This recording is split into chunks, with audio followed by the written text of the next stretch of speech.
जय जगन्नाथ सांग मैंने आज नवा वीडियो को आपको स्वागत करुच्ची। तो आज मोर इच्छा है कि चकुली बनैकी खायापाइका।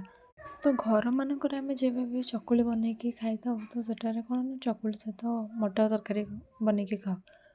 तो मुझे जानीपारे कि मटर तरकारी को घुगुनी कौन पाई कहते। तो आपण आड़े जब मटर तरकारी को घुगुनी बोली कहते तो दयाकोरी मत कमेंट रे जणेबे कि मटर तरकारी को घुगुनी बोली कौन पाई कहते।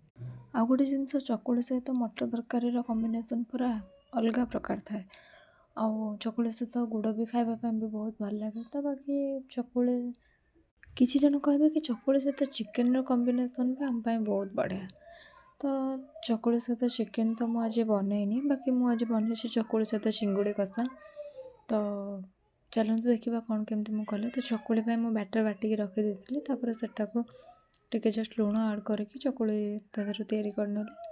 तापर जो चिंगुड़ी कषा बनई तो चिंगुड़ी को नॉर्मली मुझे भाजिक नहीं जाइली। तापर पियाज तारे सेटारे अदा रसुण छेचा पकईकी से कषि नहीं। तापर टमाटो भी आड कर देछि। तापर कौन कर जो मसला गुंड सब था से मसला गुंड को टिके पानी देके भिजे किसी समय रखीदी ताकि मसला गुंडा टिके भलसे भिजिज। और लास्ट से कौन कर से मसला गुंड को आड करके कषि देछि। तापर चिंगुड़ी और आलू दुईटा को पकईकी कषि देछि। कषि सारा पर समय पानी देके फुटे देछि। बर्तमान रेडी हो गले मोर चकुली और चिंगुड़ी कषा। तो आपको केमती लगे वीडियो कमेंट रे जणेबे। आ भल लगे लाइक शेयर और सब्सक्राइब करेंगे। रही